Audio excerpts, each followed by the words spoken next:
Walk down the main street of almost any Canadian town in 2026 and count the empty windows. The bakery that was there for 20 years. The hardware store where the owner knew your name. The clothing shop, the bookstore, the little restaurant on the corner. Metal grates pulled down. Paper taped over the glass. A faded notice thanking customers for their loyalty over the years. And it isn't just the small independents. Chains that felt permanent, the ones you assumed would outlast everything, are shrinking, consolidating, and shutting locations across this country. Here's what makes this different from every other story on this channel. You don't need statistics to verify it. You've seen it. You can walk outside right now and count the boarded-up storefronts on your own street.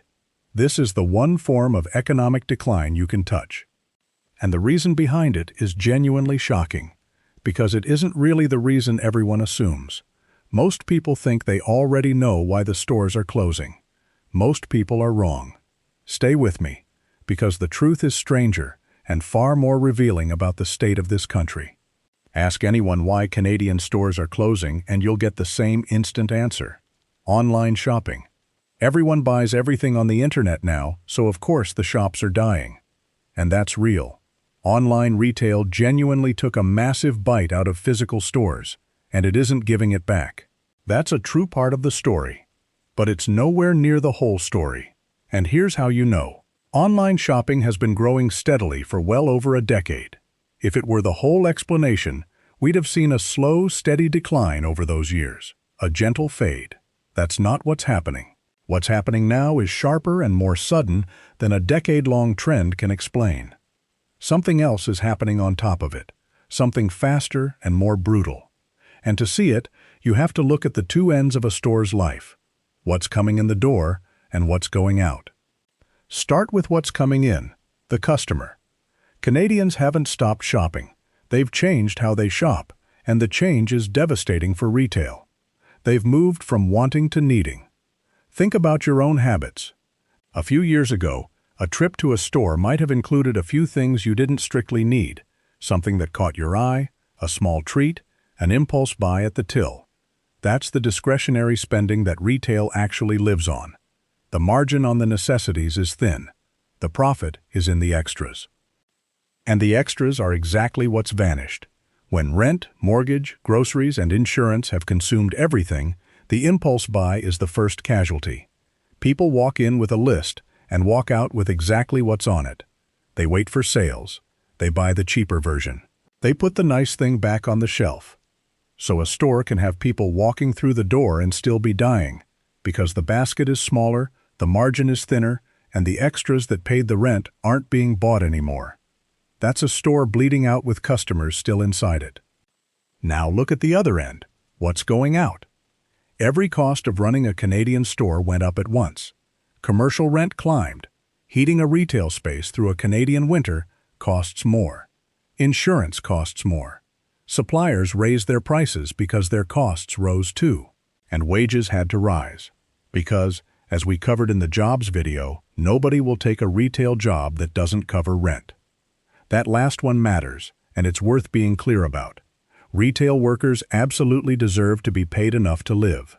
That's not the problem. The problem is that this cost landed on small retailers at the exact moment their customers stopped buying the high-margin extras. The costs went up as the income went down. Now hold both ends together. Revenue falling, costs rising. Margins that were never generous in the first place, squeezed from both directions simultaneously. That's not a store facing a tough year. That's a business with no viable path forward, run by owners who often keep going far longer than they should, draining savings, taking no salary, hoping it turns, before finally admitting it won't. But here's the real reason, the shocking one that explains why this feels so much sharper than a slow online shopping decline. The Canadian middle has been wiped out. Not just of the middle class, of the entire middle of the market. Look closely at which stores are actually surviving. Two kinds are doing fine. At one end, the deep discount stores, the places selling the cheapest possible version of everything, where squeezed households now do all their shopping. At the other end, genuine luxury, serving the Canadians who remain wealthy and largely untouched by any of this. Now look at what's dying.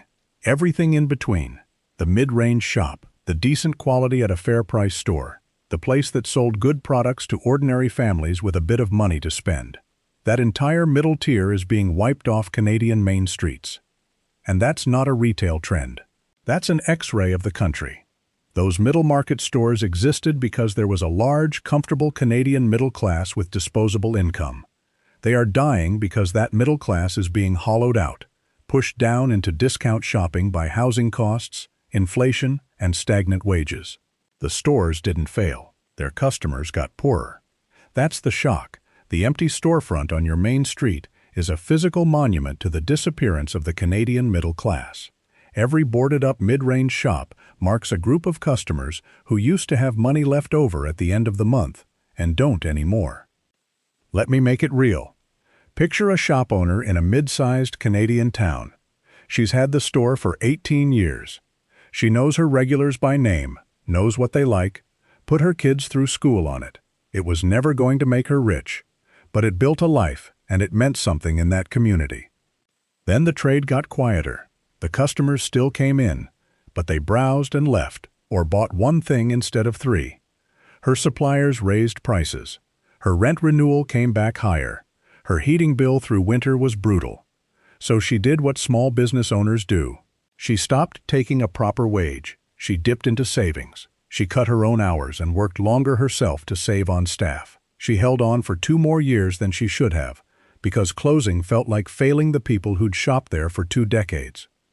And one day she sat with the numbers and understood there was no version of the next year that worked.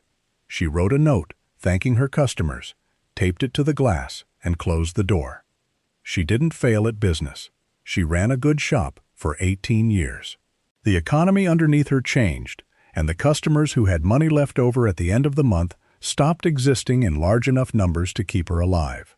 And the damage doesn't stop at that one door. Empty storefronts are contagious. A main street with 1 closure looks unlucky. A street with 6 looks dying, and people stop coming.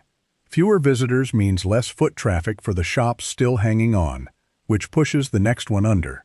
Retail decline feeds itself, and once a street tips past a certain point, it accelerates.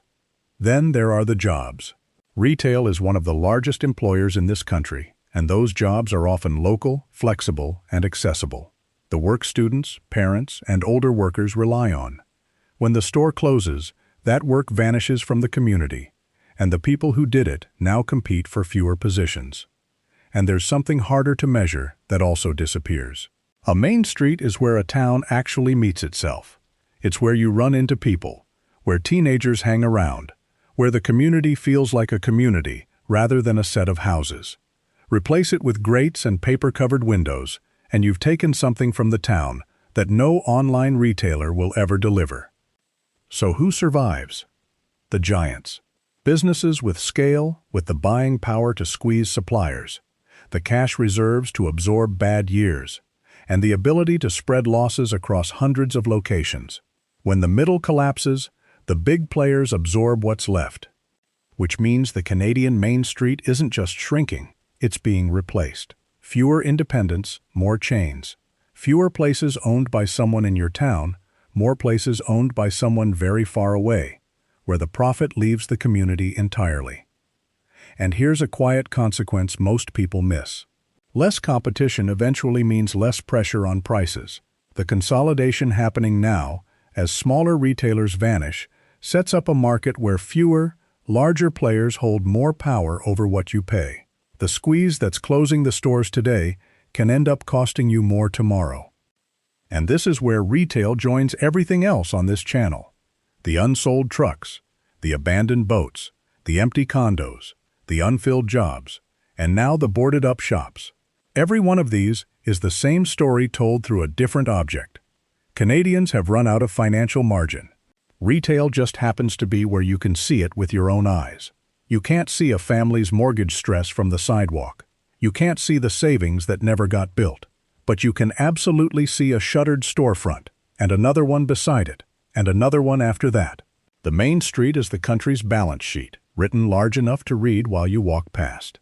That's why this video matters more than it might seem. Those empty windows aren't a retail problem. They're the visible edge of a much larger one. So where does this go? Some towns will fight, lower commercial rents, local first campaigns, converting empty retail into housing or community space. Some of that genuinely works, and the towns that act early do noticeably better than the ones that wait.